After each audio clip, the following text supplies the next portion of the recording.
when you look at sports, clearly the best people win, right? The fastest runners win the race. The people that have the best strategy win the game. The that's a weird word, infantilization, I never get it right, but of that is what we do with children, where you get participation trophies and no one wins. You know, when my daughter was 3 years old, she was in soccer, and they didn't keep score, but everyone knew. Everyone knew these kids scored, and they didn't. At the end of the game, they didn't announce a winner. There was you can't have a soccer game without keeping score. Yeah, it's not a soccer game anymore. It's something else. But the score was kept. Of course. It just wasn't discussed. Well, of course. It was the strangest thing. But this is to treat these little kids, because they couldn't handle it. Yeah. You know, she cried when the other team scored. I'm like, it feels bad when they score, so it feels good when you score. It's very difficult to say that to a 3-year-old. Right. So is she going to run hills? Is she going to practice drills so that she feels that good feeling more? And then there's a point where that becomes too far. There's a point where you become an obsessive over-winner, right? And this is the people that want to crush their enemies. Then you become Conan the Barbarian. This is the far end of it. And empathy is not an automatic good. This is something we make a big mistake about. We think, well, I'm feeling sorry for you, therefore I'm good. It's like, no, I might be feeling too sorry for you. I might not be demanding enough of you. So, and that's the terrible devouring mother, you know, from a psychoanalytic perspective. Oh, everything you do, dear, is okay. It's like, no, it's not. Right. So one of the things that Jean Piaget, the developmental psychologist, he was very interested in figuring out a way out of this, and it's very much relevant to your concept, your talk about athletics. Okay, so imagine this, because this is also something that points the way to a proper morality, which was actually something that Jean Piaget was very concerned about. He wanted to reconcile the distinction between religion and science. That's actually what drove him, even though people don't know that, he was arguably the world's greatest developmental psychologist. So here's the idea.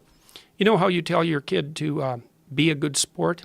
You say, it doesn't matter whether you win or lose, it matters how you play the game.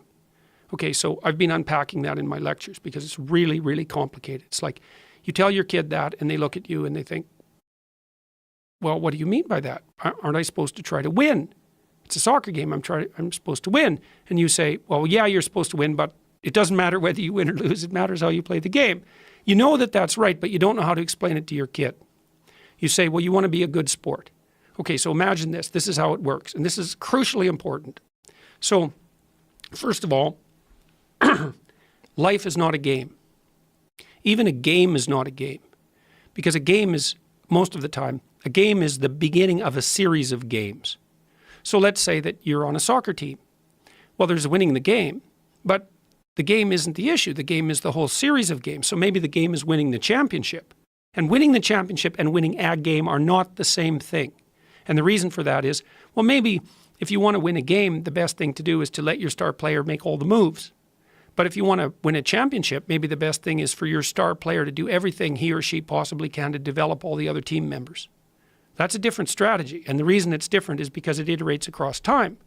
Okay, so I'll tell you a quick story. So when my kid was playing hockey, when he was about 12 or so, he was in a championship game, just at a local arena, you know. And it was really fun to watch. The teams were pretty equal, which is something that you want, so that everybody can expand their skills while they're playing. And it was like 5 seconds to the end of the game, and the other team made a breakaway and came down, and the guy came down the ice and scored. It was a beautiful goal, and it was 4-3, and that was the end of it, right?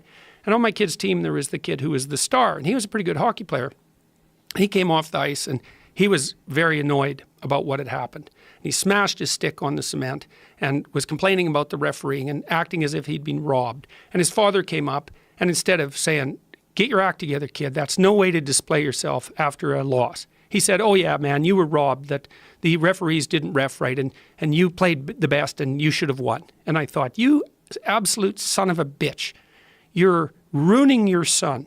And then the question is why? Because his son was the star and was trying to win. Why was he ruining his son? Well, you're trying to train your son not to win the game. You're trying to train your son to win the championship. And so that's a series of games. But then life isn't the championship. Life is a whole bunch of championships. It's a whole sequence of them.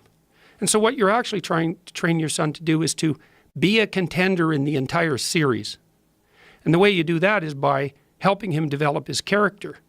And the character is actually the strategy that would enable him to win the largest number of games across the largest possible span of time. And one way you do that if you're a kid is like, well, what do you want to do with your kid? You don't want to teach him to win. You want to teach him to play well with others.